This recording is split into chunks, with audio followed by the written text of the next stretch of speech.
Bonjour, nous sommes le vendredi 29 juillet 2016 et pour la première fois dans l'histoire de ces vidéos qui couvrent maintenant, c'est quoi, cette année, j'ai retardé délibérément le moment où j'allais la faire. Et pourquoi c'est pas que je ne savais pas de quoi je voudrais parler, mais j'ai réfléchi à la manière de le faire. Ça ne veut pas encore dire que je le ferai de la bonne manière. Mais pourquoi? Eh bien, ce n'est pas que toute vérité n'est pas bonne à dire, mais qu'il y a un timing. Il y a parfois un timing dans l'ordre dans lequel on... Oui, c'est pas la question du moment où les dire, mais c'est l'ordre dans lequel les dire. Voilà. Il y a eu cet assassinat affreux à Rouen. On nous dit, voilà, on nous dit, voilà, ce qu'on nous dit maintenant. On nous dit, voilà, il y a il y a toujours eu des fous furieux, et puis ces fous furieux, maintenant, ils ont un discours dans lequel enrober ce qu'ils disent. Et voilà, aujourd'hui c'est le djihadisme, une autre fois ce sera autre chose. Oui, mais enfin bon, des fous furieux, il faut bien dire qu'il y en a en permanence. Mais voilà, ils tuent pas des gens systématiquement comme au Bataclan. Ils tuent pas des dessinateurs de caricaturistes de dessins politiques que nous aimons bien, comme Cabu, Wolinski. Ils ne tuent pas des économistes comme Bernard Maris. Ils ne tuent pas des agents de police ou des gens qui travaillent pour la police chez eux en les attendant. Ils ne tuent pas des enfants devant des écoles. Ils ne tuent pas des gens qui vont au musée de l'Holocauste. Je pourrais continuer. Des gens qui vont dans un magasin parce que c'est un magasin qui est cachère, et ainsi de suite. Non, il y a une... Je ne veux pas employer ce mot guerre parce qu'on emploie ce mot guerre et du coup, alors du coup on va mettre l'artillerie lourde. C'est de l'ordre de la guérilla quand ça se passe chez nous. Mais ça a un lien avec quelque chose. Quand j'ai vu hier cet article de Abdelnour Bidar, j'ai tout de suite attiré l'attention des amis du blog de Paul Jorion dessus en disant est-ce qu'il y a quelqu'un qui veut commenter ça? Et Roberto Boulan l'a fait, il le fait très bien. Ce que dit Abdelnour Bidar, il nous dit il faut passer à autre chose, il faut passer à la fraternité. À la fraternité. Moi, je suis tout à fait d'accord. Tout à fait d'accord. C'est le mot qui m'est venu quand on m'a fait des propositions de dialogue il y a quelques années avec le Front National. J'ai dit, bon, mais d'abord la fraternité à l'avant-plan et puis on parlera de la suite du reste. Et on a dit, ouais, non, désolé, pas tout de suite. Ah oui, pas tout de suite. Non, si, c'est tout de suite. Il faut commencer par ça. C'est ça la difficulté. Alors la question qui se pose, c'est, et voilà, c'est pour ça que je veux dire les choses dans le bon ordre. Si on veut parler de fraternité, est-ce qu'on peut le faire dans le cadre de toutes les religions ou bien est-ce qu'il y en a qui s'y prêtent mieux que d'autres? Voilà. Et puis la deuxième question, qui est la plus importante, et c'est le cadre même dans lequel il faut poser les choses, est-ce que le cadre même d'une religion s'y prête? Bon, alors je traite les deux questions dans l'ordre, rapidement, hein, rapidement. Le message de fraternité et le message d'amour, il est dit mieux dans certaines religions que dans d'autres. C'est l'ethnologue qui vous parle, c'est la personne qui a eu des cours voilà, ça fait partie de son cursus d'anthropologue, qui a eu des cours sur le christianisme donnés par des grands spécialistes, des cours sur l'islam donnés par des grands spécialistes. Le message d'amour et de fraternité n'est pas central, il faut bien le dire, et ça je le dis là maintenant, il n'est pas central à l'islam comme il est au christianisme.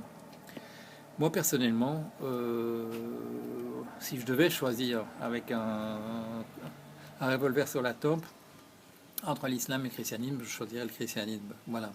Est-ce que je choisis le christianisme? Non, parce que je n'ai pas le revolver sur la tempe et que je peux faire un choix qui est un autre, c'est de faire le pas en arrière et de ne pas me situer dans le cadre d'une religion. Ça veut pas dire, et vous le voyez bien dans ce que j'explique, qu'il ne faut pas s'intéresser au personnage de Jésus-Christ, qu'il ne faut pas s'intéresser au personnage de Saint Paul. C'est pas ça que je dis. Mais dans le cadre dans lequel on se situe, et qui est celui des grandes religions monothéistes, ce sont des cadres où, et ça c'est la manière dont moi je vois les choses, où les prêtres qui ont eu à parler de ça l'ont pas fait de la bonne manière. D'une certaine manière, je dirais que les prêtres parlent mal des messages intéressants qui ont été dits à l'intérieur de leur religion. Et je ne dois pas chercher très loin je ne dois pas aller chercher très loin ce que je viens de dire. Il y a il y a un cardinal en France qui, dans une cérémonie, dans une grande cathédrale, et les cathédrales c'est quelque chose hein, quand même, qui est dans une grande cathédrale, alors qu'il devait parler de l'assassinat horrible de ce prêtre. Et bon, il y a des prêtres antipathiques et des prêtres sympathiques, et là vraiment celui qui a été tué de manière ignomineuse l'autre jour, était plutôt évidemment du côté des sympathiques. Qu'est-ce que ce cardinal a fait? Il est allé parler comme si c'était la priorité, comme s'il y avait urgence. Il est allé parler des homosexuels et dire qu'il les aimait pas. Voilà, ça, monsieur cardinal, Monsieur Cardinal, vous faites la preuve, hein, vous avez quand même fait la preuve que les prêtres parlent mal des religions dont ils devraient s'occuper et qui ont apporté des messages qui vont bien, qui sont, je dirais, d'une toute autre qualité que les imbécilités que vous nous sortez ce jour-là. Voilà. Alors, ça ne veut pas dire qu'il n'y a pas des grands prêtres.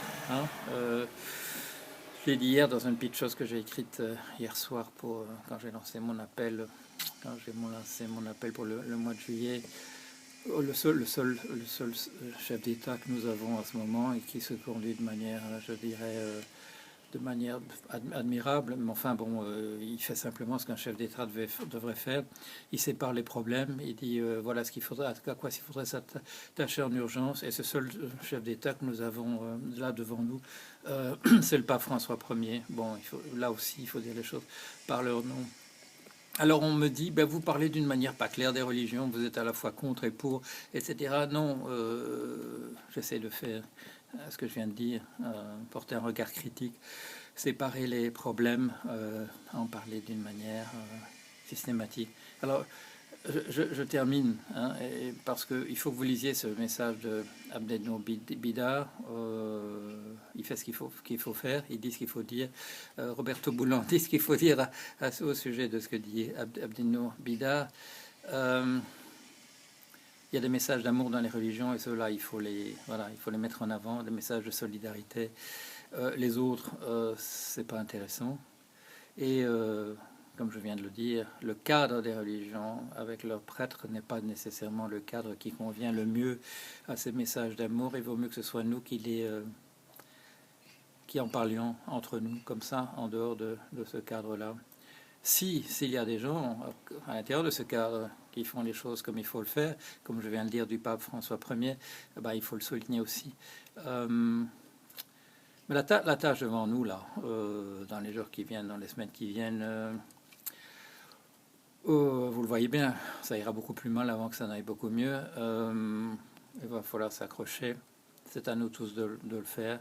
En tendant la main vers tous ceux qui peuvent aider et en se méfiant comme de la peste de ceux qui font le contraire de ce qu'il faudrait. Et malheureusement, ces jours derniers, il y a un cardinal parmi ceux qui font le pire de ce qu'il faudrait faire. Je n'ai pas grand-chose à dire. Comme vous l'avez vu, je marche sur des œufs.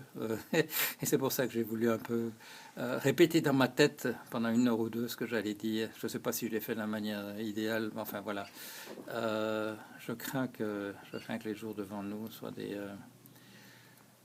soit des jours où le pire, sans doute, dans ce qu'il y a de l'humain, risque de prendre le pas sur le meilleur. Parlons-en, on en parle sur le blog. Il faut aller de l'avant, il faut se protéger contre ce qui pourrait venir. Il faut éviter les knee jerks, comme on dit en anglais, les actes réflexes. Il faut surtout, c'est surtout un moment où il faut réfléchir à ce qu'on dit, à ce qu'on fait, parce que le pire du genre humain est là déchaîné dans nos rues. Voilà, allez, à bientôt.